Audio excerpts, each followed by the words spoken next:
მშობლები მოესწნენ იმას, რომ დიდ სცენაზე ენახეთ თუ აღარ იყვნენ ცოცხლები ამ დროს? დედაჩემმა ეტიუდები გავაკეთეთ ჩვენ და საღამო ხონდა ეტიუდები საღამო და ძალიან წარმატებით წავიდა ეს ჩემი გამოსვლა მაშინ და დედაჩემს მოეწონა და მამაჩემმა სპექტაკლში ვნახა.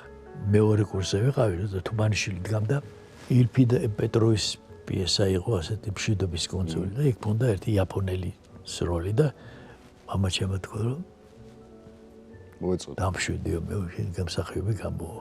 და ეგ იყო და ეგ თეატრში ჩემის დამუშავარი ვერ ნახავ. ვერ ნახეს ხო მარჯანიშვილის თეატრში როდესაც ჯერ დედა გარდამეცვალა 2 წლის შემდეგ. ვითი გარდაიცვალა დედა? დედას ტრომბი დაეცა გულზე და მოულოდნელს. მამაჩემს კიდე ინსულტი. მალევე მოხდა ხო რაღაც მცირე პერიოდში ეს ამბები თუ არა? 2 წლის განმავლობაში. რთული არ იყო დამოუკიდებელი ცხოვრება მშობლების გარეშე?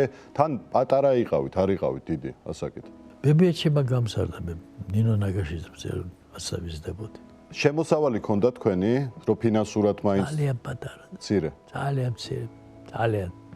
აი ტროლეიბუსის ფულში მიხარჯებოდა ხოლმე მარჯანიშვილი რებეცად წავიდა წამოვიდა და ხო, გზის ფულად. გზის ფული. რაიონებში დავდიოდი ჯგუფი ჩამოაყალიბა შაშო გობლაური. გადასარევა პიროვნება. ივან ამიყვანა. უკრავდი მე ფორტეპიანოს. ამიყვანეს რომ ეს ფელეტონებში დაუგრავს და წამიყვანა როგორც პიანისტი. და მე სკეჩებშიაც ჩამსვათ ყველაფერი და დაიწყო ჩემი ესეთი მოგზაურობები, ყოველ ზაფხულს დავდიოდი და აი პატარა ფულს ვაკეთებდი. ხო, შემოსავალი დამატებითი იყო. ცოტათი რა, დიდი არაფერი, მაგრამ მაინც.